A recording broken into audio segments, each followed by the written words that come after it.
Glórias a Deus.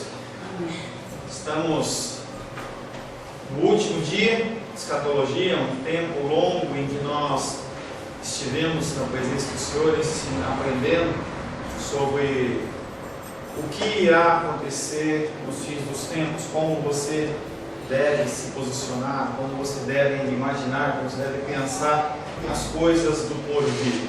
São coisas que são reais, são coisas que irão acontecer, independente da tua vontade ou da minha vontade, mas elas irão acontecer. Semana passada, semana retrasada, nós iniciamos o tema sobre a nova terra, a nova Jerusalém, e fazendo um breve resumo, nós falamos o seguinte, que nesse tema nós estaríamos tratando do estado final daqueles que estão em Cristo, não os que não estão, mas os que estão em Cristo. A Bíblia ensina que os cristãos irão viver com o Senhor após a sua morte, após o arrebatamento do Senhor. A doutrina da nova terra, conforme ensinada nas Escrituras, é uma doutrina importante. Ela é importante primeiramente para a compreensão adequada do porvir. O que nós temos que aguardar, como que isso vai acontecer. Nós temos que ficar preparados.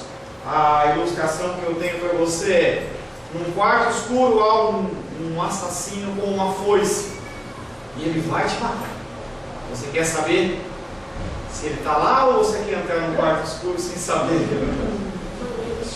O ideal é que você saiba, que você possa tentar se defender de alguma forma e de alguma maneira. E quando você fala da doutrina dos fins dos tempos, é exatamente isso. A gente saber como identificar esses sinais, nós já falamos bastante sobre isso. Mas muitas pessoas têm no seu coração, na sua mente, o entendimento de que quando a gente morrer, pode descer, assim, já pega a Bíblia, tá? Quando a gente morrer, a gente vai ficar no céu para o Senhor. Que a gente vai ficar no céu, com asinha, flutuando, e não é bem isso que o Senhor ensina. Pega a Bíblia, Gabriel, por favor. Nós lemos o texto de Apocalipse 21, versos de 1 a 3.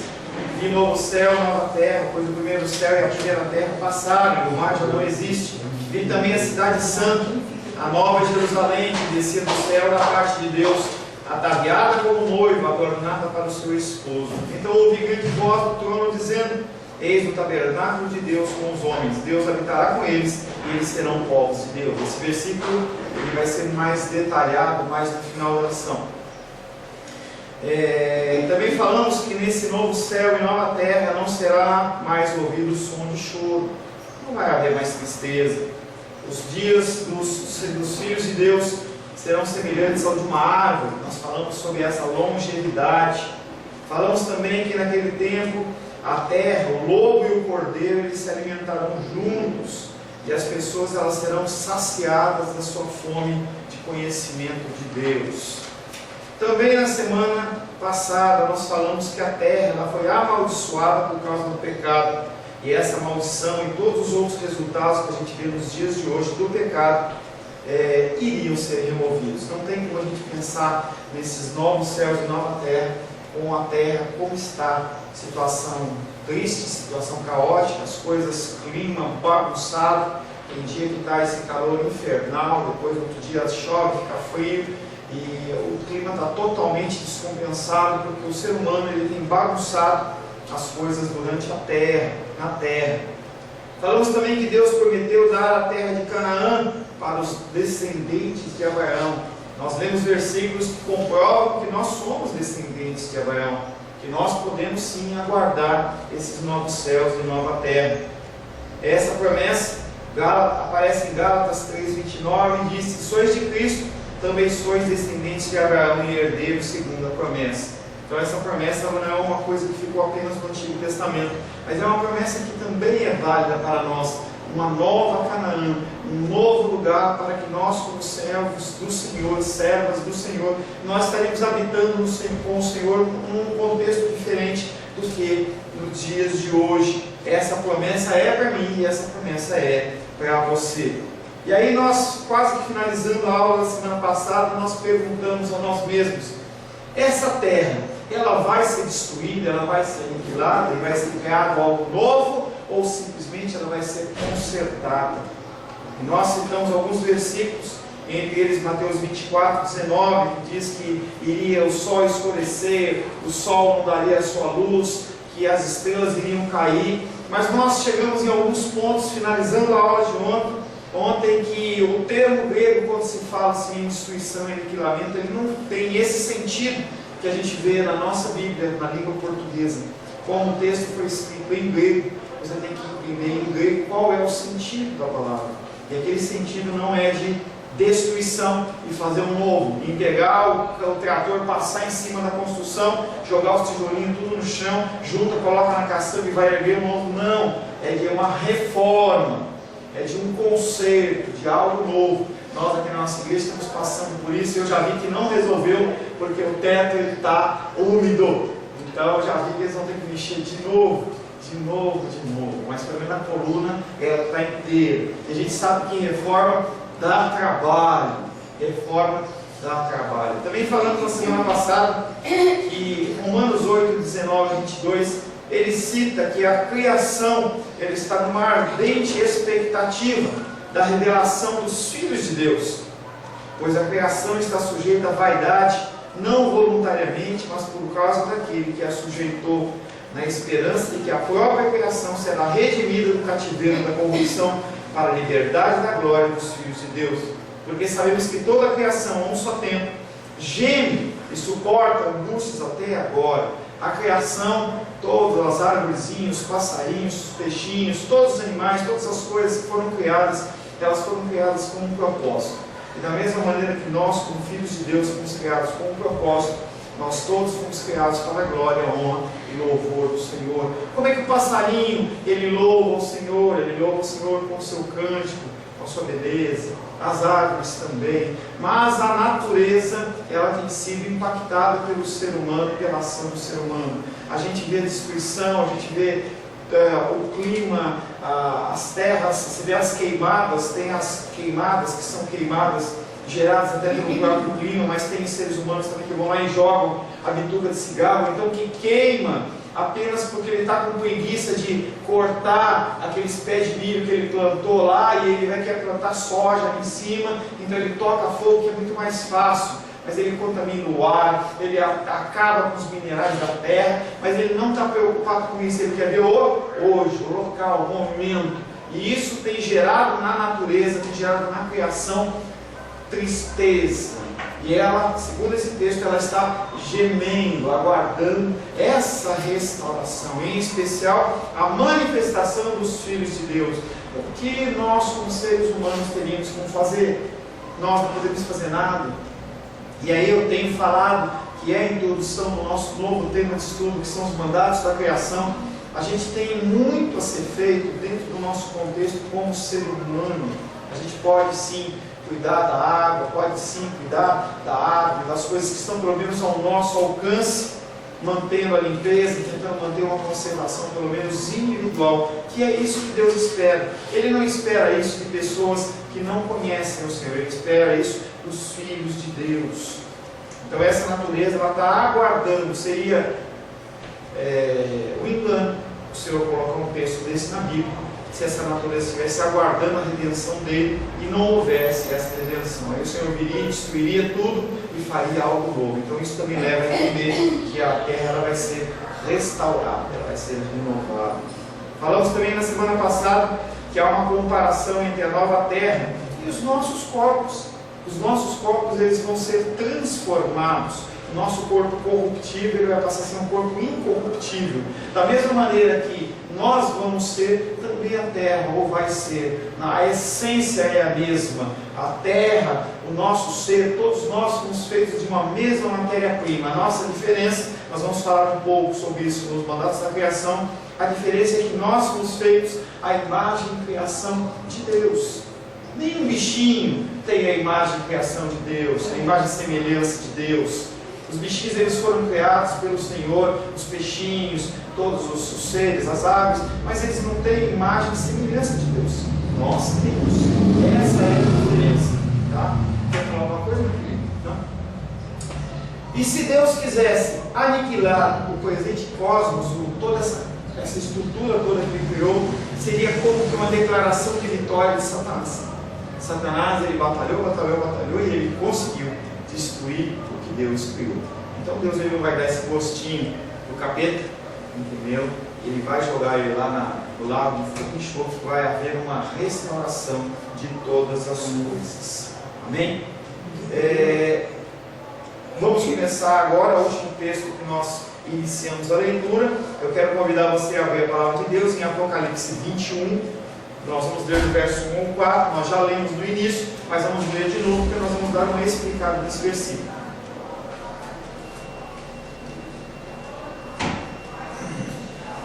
Apocalipse 21, versos de 1 a 4.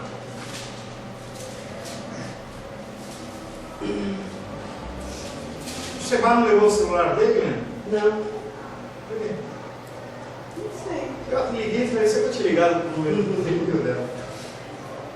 Aquele celular combina mais com você. Apocalipse capítulo 21, versos de 1 a 4, diz o seguinte: vi novo céu e nova terra, pois o primeiro céu e a primeira terra se passaram. O mar já não existe. Vi também a cidade santa, Nova Jerusalém, que descia do céu, da parte de Deus, ataviada como noiva adornada para o seu esposo. Então ouvi grande voz vinda do trono, dizendo: eis o tabernáculo de Deus com os homens. Deus habitará com eles, eles serão povos de Deus, e Deus mesmo estará com eles. E lhes enxugará dos olhos toda lágrima, e a morte já não existirá. Já não haverá luto, nem pranto, nem dor, porque as primeiras coisas se passaram.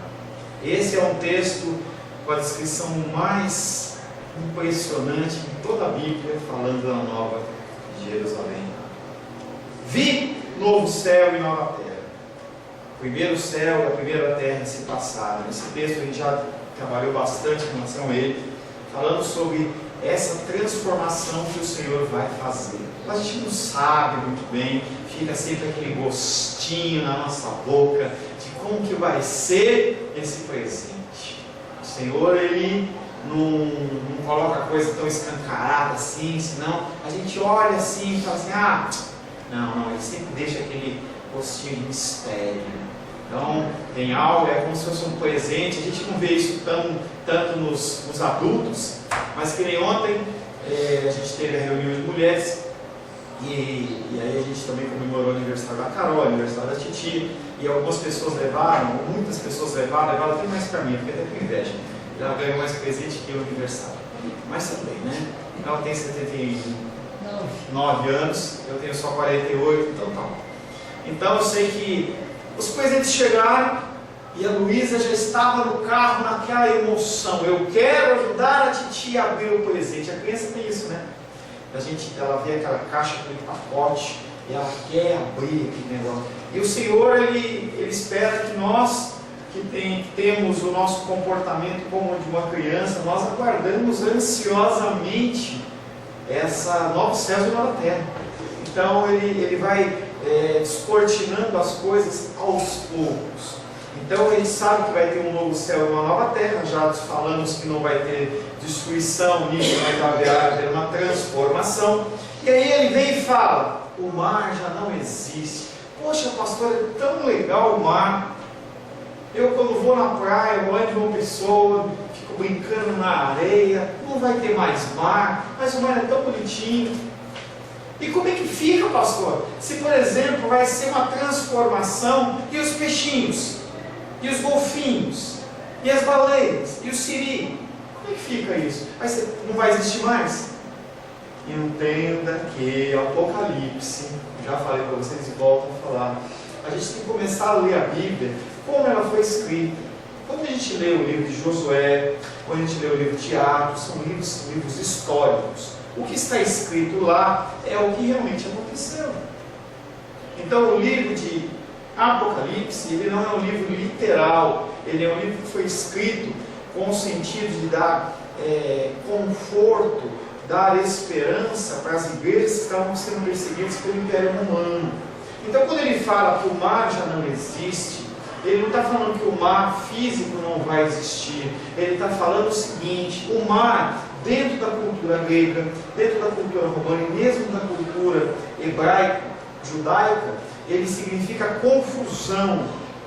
Se você vê as passagens da Bíblia em que aparece o mar, aparece sempre no contexto de ele revolvendo, ele se mexendo e confusão. O que ele está querendo dizer aqui, que o mar já não existe, é que não vai haver mais confusão, não vai haver mais essa bagunça, porque tudo vai ser ordenado segundo o propósito inicial do Senhor. Então, pode ser que não tenha mar? Pode ser. Mas o que o texto está dizendo não é que o mar físico não vai existir, e sim que o contexto de confusão, como por exemplo, em Gênesis 1, quando fala, no início criou Deus os céus e a terra era sem forma e vazia, havia confusão, não havia ainda um acerto das coisas. Então a primeira coisa que eu quero que você entenda é que nada vai interferir mais na harmonia que o Senhor Deus vai criar. Não vai mais haver Satanás, não vai mais haver anjos caídos, não vai haver mais confusão humana, porque o mar, a confusão já não mais existe. Até mesmo obstáculo, né? Oi? Um obstáculo, né? Não vai haver mais. As coisas elas vão O mar sumir. representa isso, um obstáculo, né? Até que Deus teve que abrir no passado. Perfeito, muito bem lembrado. Você vê as águas, elas muitas vezes elas são obstáculos. E você vê, como no Rio Jordão também, Josué, tem que abrir para passar, não vai haver mais, gostei muito obrigado. Não vai haver mais obstáculos. Não vai haver mais obstáculos. Não que essas coisas sejam obstáculos para Deus, não é isso que nós estamos falando. Tá? É para nós como seres humanos. Para Deus não tem. Ele abre, ele fecha, ele faz e tudo bem. Tá? E aí ele fala que viu a cidade santa, a Nova Jerusalém. E o que representa a cidade santa, a Nova Jerusalém? É uma cidade construída, é algo assim que vai ter uns muros diferentes, a cidade é terra de ouro. Não, ele está falando sobre a igreja agora aqui, cara. Está falando de mim, ele está falando de você. O templo, o Senhor, ele não habita em templos feitos por mãos humanas. Nunca habitou e nem vai habitar. O templo feito por mãos humanas, ele não é capaz de naturalmente conter o Senhor. Na visão de Isaías, fala que ele viu a orla do templo enchendo o templo, a orla do manto do Senhor enchendo o templo, a orla. E era uma visão espiritual. Os céus não podem conter o Senhor, mas a prova é de uma maneira sobrenatural está dentro de você. Esse espacinho aqui dentro de você, que é representado basicamente pelo seu coração, que são as emoções e a sua mente. Tá? Então ele habita nas suas emoções, ele habita nos seus sentimentos, ele habita no seu coração e habita na sua mente. O Senhor habita de uma forma sobrenatural dentro de você. A cidade nova, a cidade santa, a Nova Jerusalém, representa a igreja glorificada de Deus descendo dos céus à terra. Essa igreja agora totalmente sem mancha, sem mácula. Você livre de toda essa tranqueira do seu coração. Não vai mais aquele versículo ser verdade, que Jeremias fala que o coração do homem é enganoso. Não será mais. Olha que coisa linda. Você vai ver uma pessoa fazendo algo e você não vai conseguir ver nenhuma intenção de alguma coisa que ela quer receber em troca. Vão ser todas ações puras, porque nós vamos ser limpos e purificados. Quase que não dá para imaginar, quase que eu consigo não me imaginar sem as minhas ansiedades, sem as minhas preocupações. Falando de mim, você eu sei que você está mais purificado ou não, tá? Então, eu consigo, olha para mim e falo assim, eu não consigo imaginar meu coração livre de impureza, de mentira, de ações que eu olho e falo assim, como que eu, salvo pastor, faço? Eu olho e falo assim, e aí vai acontecer, essa eu vou tomar que nem o apóstolo Paulo, eu sou o maior dos pecadores, não é você não. Pastor, eu estou comparando essa, eu não quero atrapalhar a sua Não atrapalha, falar, escola dominical nós temos que A interagir. perfeição que Deus colocou lá no Éden, né? Talvez não, a gente vai ser tal qual aqueles lá, né? De uma maneira sem pecado, Sim. sem a tendência pecaminosa. Quando ele criou, não tinha pecado, ele é que pecado. A tendência pecaminosa do ser humano não vai haver mais. Pois é, mas é como ele fez lá, perfeito, né? Não foi? Perfeito. Vamos lá e depois eles pagaram. Eu diria que vai ser mais que perfeito, porque não vai haver a possibilidade de alguém comer uma maçã, jaca, romã, piqui, o que seja, entendeu? Porque nós vamos viver eternamente com o Senhor. Não vai ser chato, não vai ser aquele coisa que você imagina aquele contexto de você ficar a vida inteira lá nos céus, de nuvem em nuvem, tocando harpinha de asa, chega uma hora que você cansa. Não, nós vamos ter uma vida ativa. Nós vamos voltar com o Senhor para reinar aqui na nova céus e nova terra. E aí a gente vai poder ter um tempo de trabalho, de negócio, mas não vai ser cansativo, porque a terra ela não vai ser amaldiçoada pelo pecado. Então o contexto original ele vai ser restaurado e talvez a gente veja o irmão Cláudio aí por 1000 anos, 2000 anos, 5000 anos, 10.000 anos, sei lá. Nós vamos ver eternidades, que é legal. A gente vai contar a nossa existência, não vai dar nem tempo de fazer aniversário. Imagina você todo ano fazendo, chega uma hora que no bolo não cabe quantas velas, porque a gente vai estar fazendo aniversário com força e vigor. E essa nova cidade, essa cidade santa em Nova Jerusalém, ela desce ataviada como noiva, adornada para o seu esposo, pronta para o casamento do Cordeiro. E ontem foi interessantíssimo porque a gente aproveitou para fazer a celebração do noivado da Carol e foi muito legal, entendeu? Eu fiquei muito emocionado em a gente poder estar ali naquele lugar. E engraçado que a aliança dela parece uma aliança que eu acho que não entra nem na cabeça do meu dedo. O dedinho dela é pequenininho, eu acho que o dedo da B é maior do que o dedo dela. E aí a gente fez toda uma cerimônia ali, meio que improvisada, porque eles trouxeram a aliança para a gente consagrar e eles estão noivos, né? Então a gente tem que orar por esse casal, porque teoricamente em setembro eles vão estar casando. E a Carolzinha está desempregada, ela perdeu o emprego. E ela confessava comigo essa semana que a maravilha das coisas do Senhor, quando ela trabalhava, ela ganhava bem, os meses que ela trabalhou, e ela falava assim que ela ia ver as coisas e não dava certo. Ia ver isso e não dava certo. Tudo muito caro. E ela falava assim, dá para eu pagar, mas eu não quero me endividar. E ela orava assim, eu falei assim, olha, não vou entrar nessa não. E aí ela fala que depois que ela ficou desempregada, as coisas têm acontecido. Ela tem conseguido adquirir, ela tem conseguido fechar as coisas do casamento muito mais barato, parcelado e do jeito que ela queria, e ela com muita paz no coração está conseguindo avançar. Ou seja, Deus está falando para ela que não é a força do verso dela, nem o trabalho dela que iria pagar o casamento, e eu me alegro em relação a isso. O lugar da habitação de Deus não será mais afastado na terra. E a gente volta no versículo, porque o Senhor Deus, Ele próprio Deus, Ele fala: eis o tabernáculo de Deus com os homens, Deus habitará com eles, eles serão povos de Deus, e Deus mesmo estará com eles. Então essa situação, creio eu, que nenhum homem viu a face de Deus e morreu, entendeu? Ela vai ser revertida, porque está falando que o próprio Deus vai habitar conosco. O lugar da habitação de Deus não será um lugar mais afastado, um terceiro céu, mas será na terra, porque Ele está falando, e Ele vai habitar conosco. Como vai ser isso? Não tenho a mínima ideia, a Bíblia não nos dá, mas a nossa imaginação pode divagar e sonhar, e você ficar pensando em você podendo sei lá, pular no colo de Deus, ou você abraçar Jesus, ou o Espírito Santo vir soprar em você, um sopro revigorante, sei lá, alguma coisa, e aí fica a cargo da tua imaginação. Mas a verdade é que esse novo céu e nova terra, ela não vai ser mais separação. Esse mar que não existe, talvez esse impedimento, não vai haver mais, que seria o pecado, e nós vamos poder habitar tendo um relacionamento maior com o Senhor. Por causa disso, os cristãos continuarão a estar num céu. Então, apesar de nós estarmos na terra, nós vamos estar no céu e terra fundidos, que eu não tenho a mínima ideia de como será isso. Mas nós iremos habitar com o Senhor. E aí ele fala que não haverá lágrimas, não haverá choro, não haverá dor. E tudo isso era das coisas passadas. Não vai haver mais morte. Não vai mais haver acidentes fatais. Não vai haver mais doenças. Não vai haver mais tilex, não vai haver mais problemas de diabetes, não vai mais haver nenhum tipo de problema de pressão, nada.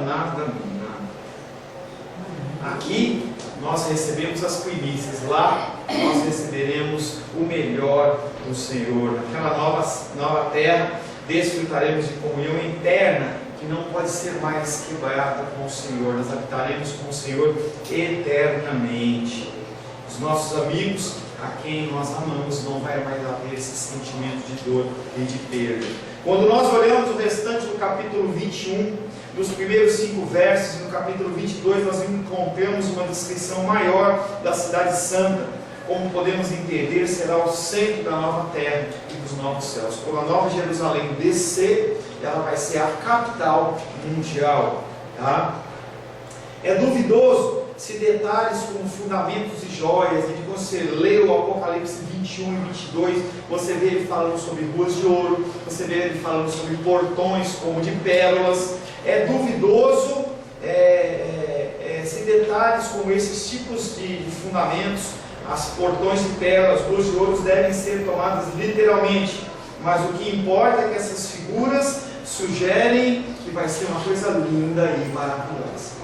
Ali o apóstolo João, ele usa da figura de linguagem que é mostrado o mais bonito que ele conhece para representar aquilo que ele está vendo. Entenda que quando ele tem essa visão da Nova Jerusalém, ele não consegue expressar com palavras. É o mesmo contexto de Ezequiel quando ele vê o tempim. Ele nunca viu aquilo. Se eu falar para você assim, mesa, você imagina uma mesa com gavetas, cadeira. Mas se eu falar uma coisa que você não entende, você não conhece, você não sabe como representar. Ou se você vê uma coisa que você nunca viu, que é uma coisa fora dos seus padrões, os padrões que a gente tem em terrenos, a gente começa a tentar adivinhar. E é isso que o apóstolo João faz. Ele começa a descrever aquelas coisas como coisas lindas e maravilhosas, não necessariamente com portões, com pérolas, ruas de ouro e tudo mais. A importância é que as coisas elas serão lindas e maravilhosas, como tudo que o nosso Deus ele faz. O fato de que o nome das 12 tribos estarão escritas, abre Apocalipse 21, que nós vamos ler alguns versículos. Apocalipse 21.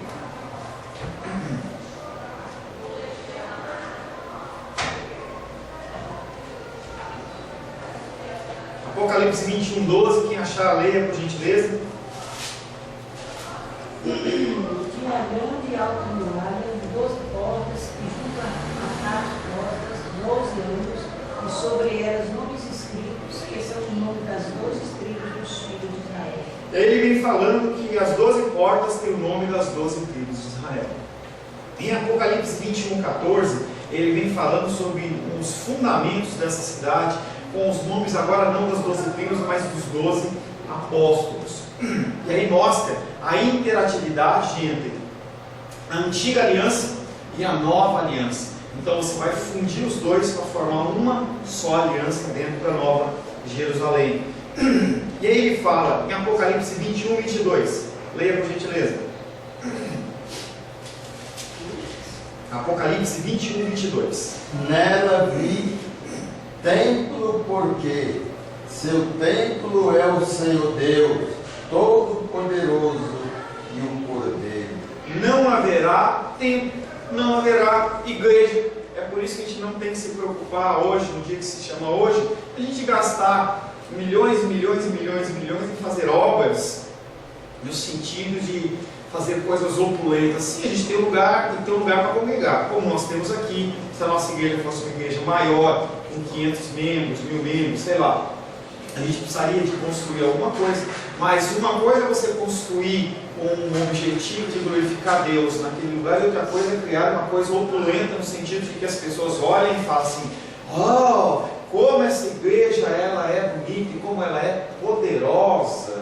Tá? Então essa é a história que ele está falando aqui. Não vai haver templo, porque o próprio templo é o Senhor. O Senhor é o nosso templo. Não haverá templo na cidade, uma vez que os habitantes da terra terão comunhão direta e contínua com Deus. Para que você vai se reunir num templo se Deus está em comunhão com você contínua? Não vai precisar de sacerdote, você não vai precisar, você vai vê-lo de alguma forma que eu não consigo entender, e você vai falar assim: como você é lindo, Deus. Deus ali vai te ensinar, vai te trazer algum ensinamento, algum conhecimento. Não há necessidade da reunião em um lugar físico. Apocalipse capítulo 21, verso 24 e 26 diz, os dois versos, 24 e 26. As nações andarão mediante a sua luz, e os reis da terra lhe trazem a sua glória. A nova terra incluirão pessoas que alcançaram grande proeminência e exerceram grande poder na terra, atual como reis, príncipes e líderes. Pessoas que, mesmo não sendo pobres, sendo da realeza, sendo pessoas que tinham posses, eles entenderam que tudo era para a glória de Deus. E eles eram pessoas que viviam aqui em grande opulência, digamos assim, mas eram pessoas que tinham um coração doador. Não ache que apenas as pessoas que não têm dinheiro serão pessoas salvas, mas pessoas que também estão em presidência, pessoas que são senadores, pessoas que são grandes diretores, pessoas que vivem mesmo nessa posição para a glória de Deus. Porque a gente tem um entendimento de que a pessoa tem que ser pobre de marré. Não tem que ser. Você tem que simplesmente usar aquilo que você recebe para a glória do Senhor. E tem pessoas que assim o fazem, tá? Tem pessoas que assim o fazem. Nós temos que viver nesse contexto. O ideal seria que nós tivéssemos líderes cristãos em todos os lugares da terra, em lugares de alto escalão, senadores verdadeiramente cristãos, presidentes verdadeiramente cristãos. Certa vez eu vi um vídeo sobre as Ilhas Fiji. É um conjunto de ilhas, e essas ilhas elas têm um presidente que é cristão, e aquele homem acorda todo dia às 4 horas da manhã, veste as suas vestes presidenciais mais caras, e ele vai orar. E ele falando para o repórter, ele falava assim: por que eu vou me encontrar com o chefe de Estado, eu me visto assim, eu vou me encontrar com Deus e eu fico de pijama? O posicionamento dele. Então é uma bênção sim, se tivermos líderes em todas as escalas que sejam verdadeiramente cristãos. O que acontece é que tem pessoas que se dizem cristãos e acabam se pervertendo, acabam se transtornando. Não será demais dizer que, conforme esses versos, as contribuições peculiares de cada nação para a vida na terra, na presente terra, enriquecerão a nova terra. E aí eu venho falar para você o seguinte: tudo que é criado para a glória de Deus, ele vai permanecer. A música, a cultura, pinturas, concertos, todas as coisas que dentro da cultura, que é algo que nasceu dentro do coração de Deus, ele vai sim permanecer. Não tem por que o Senhor destruir.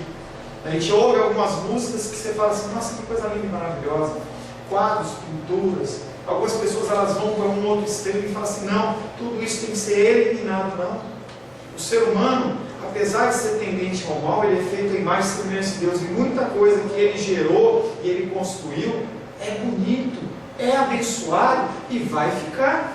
Não vai ter uma destruição total, porque mesmo a cultura que foi gerada pelo ser humano, quando feita para a glória de Deus, ela é abençoada e ela permanece, tá? Então nós devemos ver muitas coisas dessas dos dias de hoje permanecendo para tempos futuros. Alguns teólogos sugerem que tudo que tiver valor nessa vida atual, tudo que tiver contribuído para a libertação da existência humana, será retido e acrescentado na nova terra.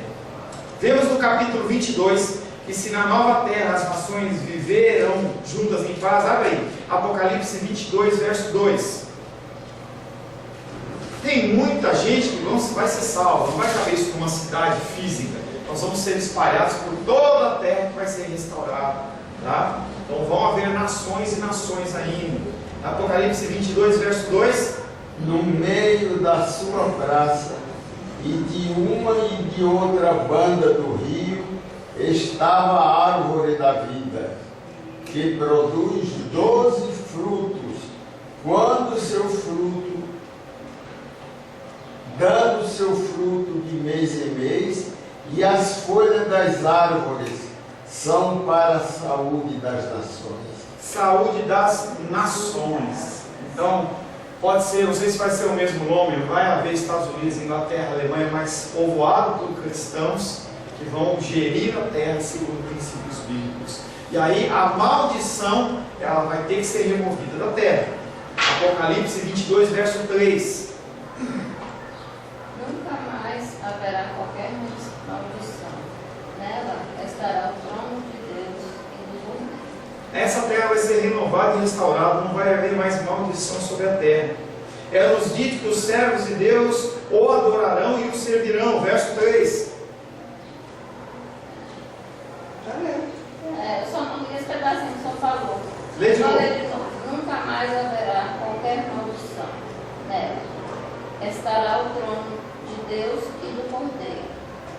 os seus servos o servirão. E o adorarão. Então ali a gente vai poder servir e adorar o nosso Deus. Portanto, o descanso que aguarda o povo de Deus na vida por vir não será um descanso de ociosidade. Você não vai ficar deitado no ofurô o dia inteiro, todos os dias. Nós vamos ter atividades. Entendeu? Deus ele não cria nada sem propósito. Ele cria com propósito, mas agora o propósito abençoado. O fato de que os servos de Deus reinarão pelos séculos dos séculos, verso 5. Pode ler? Sim.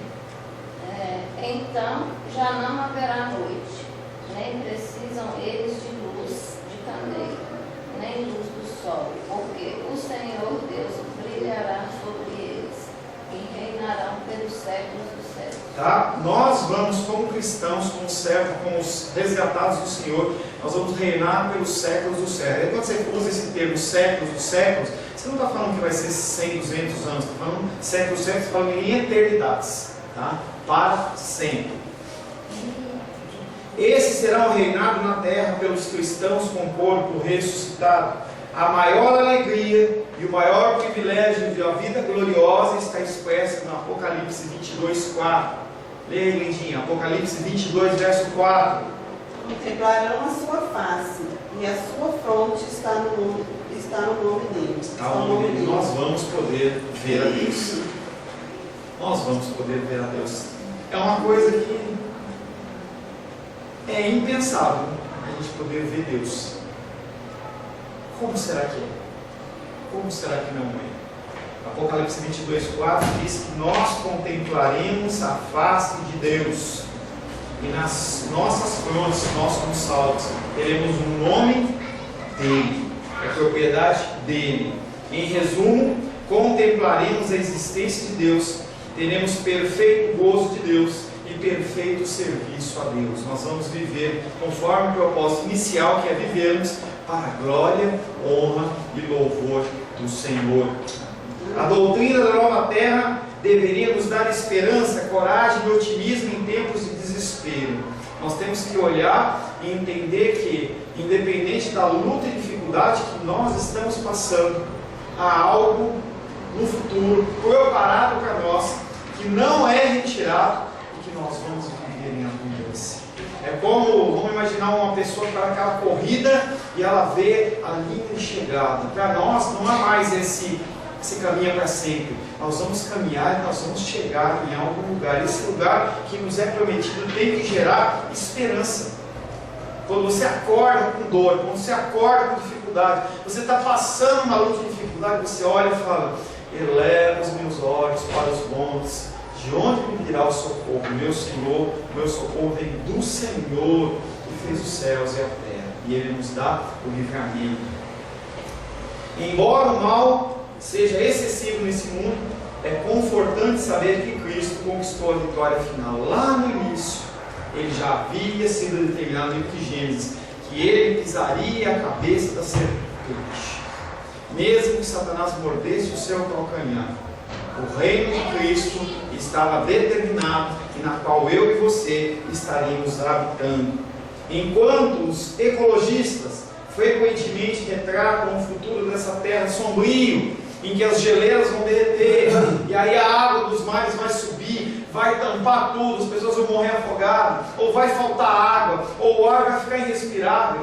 A gente tem esperança de que isso não vai chegar a acontecer, porque Deus falou que a gente vai viver uma terra, um tempo nessa terra nova e restaurada.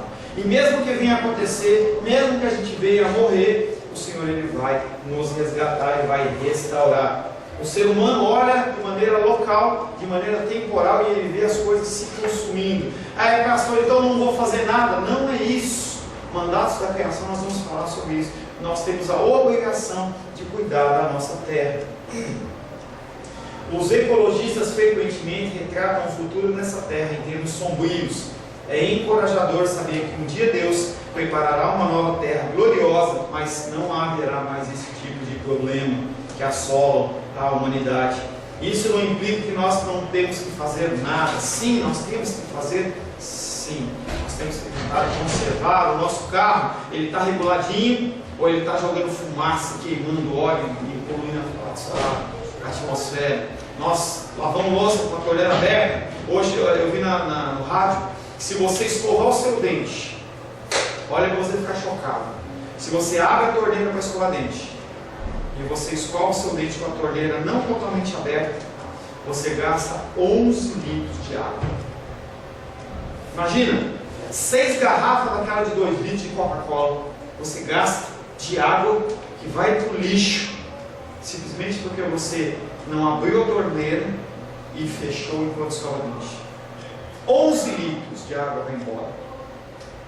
E aí você imagina que tem pessoas na terra que não tem 100 ml para beber. E você desperdiçando. Cristianismo.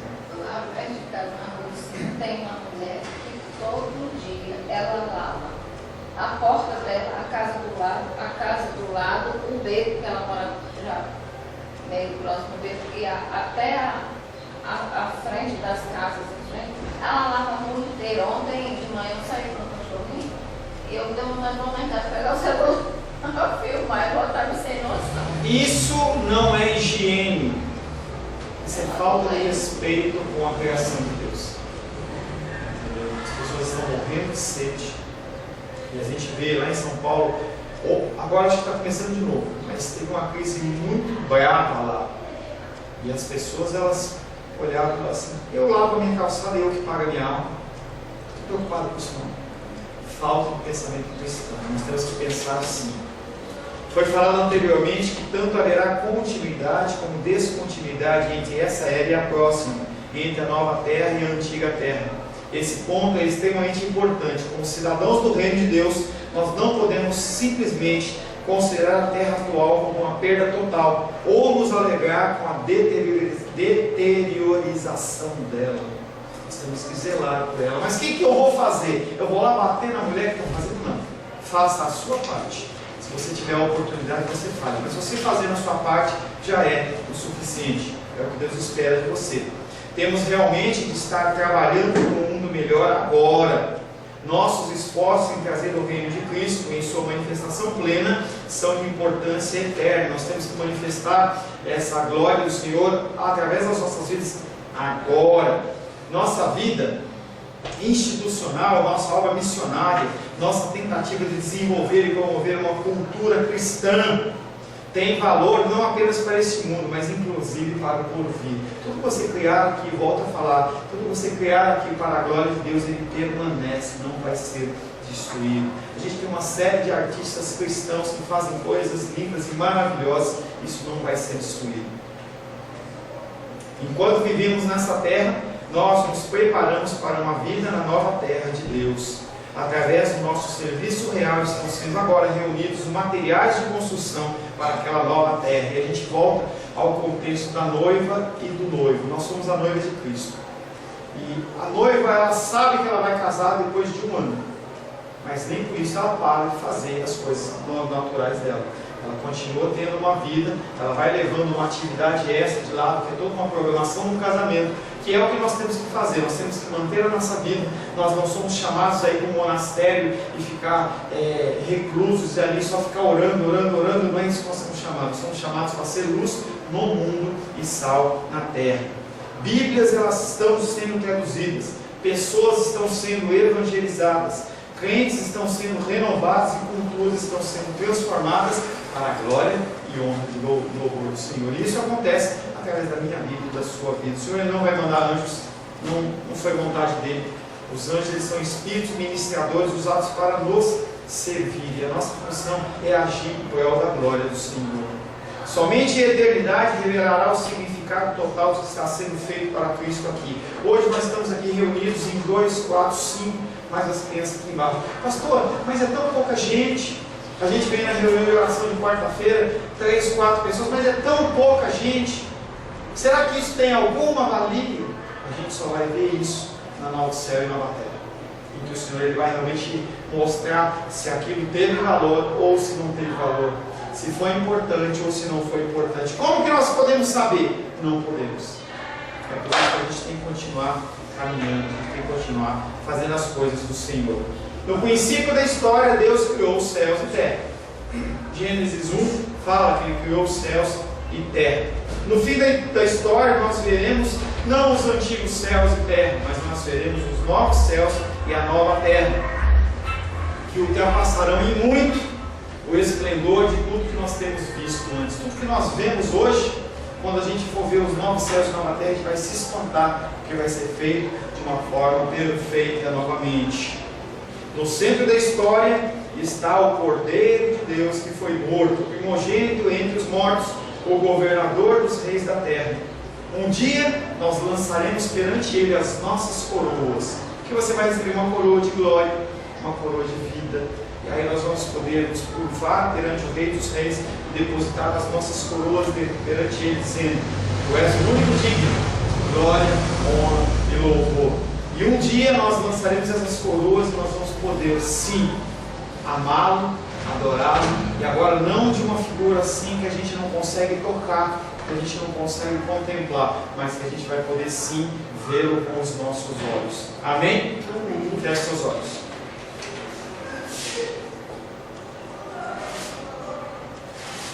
Senhor Deus, queremos agradecer ao Senhor por essas 14 lições sobre escatologia. Agradecemos, Pai querido, porque independente de lutas e dificuldades, o Senhor nos trouxe, o Senhor, Pai querido, nos permitiu, Pai querido, alcançar outras vidas através da internet, pessoas, Pai querido, que têm acompanhado também esse estudo. Quero agradecer ao Senhor pela presença do Teu Espírito, Pai, em cada domingo pela manhã. Agradecer ao Senhor porque o Senhor não permitiu, Senhor, que a filmadora não desse nenhum tipo de problema e que a filmagem pudesse ser perfeita. Agradecer ao Senhor, Pai querido, que as postagens puderam ser feitas. Agradecemos pela provisão do site, todo o suporte que foi dado, Senhor, em que nós podemos colocar, Pai querido, para toda uma eternidade esse estudo, para que as pessoas pudessem ter acesso. Aqueles, Pai querido, que aqui estiveram, também agradeço ao Senhor, porque o Senhor deu força e vigor, Pai. Nos ensina, Pai, a viver conforme os Teus preceitos, nos ensina a viver conforme a Tua vontade. Te louvamos, te adoramos e te bendizemos em nome de Jesus. Amém. Glórias a Deus. A paz seja convosco. Meu nome é Paulo César. Eu sou pastor da Igreja Cristã Semente de Vida, aqui em Brasília, Distrito Federal. Me alegro que a palavra tenha te alcançado. A palavra faz isso. Ela alcança as pessoas aonde quer que elas estejam. E você foi agraciado com esta palavra. Não que eu tenha nada especial a te dizer. A palavra ela é suficiente e ela usa quem ela quer. E eu me alegro por ter sido um canal para poder te abençoar. Mas eu quero te dizer que não basta você ser um ouvinte. Não basta ser uma pessoa que se alegra quando você ouve a palavra de Deus. A vida ela é feita de decisões. Se você está ouvindo essa palavra hoje, eu creio que o Espírito Santo tem um propósito especial com você. Muito mais do que prosperidade, muito mais do que uma cura física, uma cura emocional ou espiritual, Ele quer te alcançar para a vida eterna. Nós investimos nosso tempo, nós investimos as nossas forças em coisas terrenas, mas o Senhor Ele tem muito mais a oferecer. Ele tem sim para você a cura, Ele tem sim para você a prosperidade, mas Ele tem muito mais que isso. Submeta-se a um Deus que Ele é capaz de mudar e transformar a sua vida por completo. Creio que o Espírito Santo Ele é capaz de tocar o teu coração. Quero pedir que você curve a sua cabeça. Senhor, em nome de Jesus, coloco na tua presença essa vida que ouve esta ministração, que ouve esta palavra. Pai, eu não tenho capacitação nenhuma, mas o teu Espírito Ele é capaz sim de tocar nesta vida, gerar nela mudança, transformação, arrependimento, e que ela possa simplesmente bater no peito, convencendo-se que é pecadora e que precisa de um Deus salvador. Não há um caminho a ti, meu Deus, que não seja através de Cristo. E eu lhe peço, Pai querido, que você alcance essa vida e Ele possa sim tomar uma decisão pessoal pelo Senhor, em nome de Jesus. Amém. Amém, meu querido. Amém, minha querida. Fico contente que você esteja ouvindo essa ministração até o fim. E peço que você não se limite a ouvir os cultos pela internet. Você procure perto da sua casa, uma igreja, um lugar que proclame a palavra do Senhor. Eu oro para que o Espírito Santo te direcione nessa busca, porque muita coisa tem sido oferecida que não é o Evangelho. Eu abençoo a sua vida, em nome de Jesus. Amém.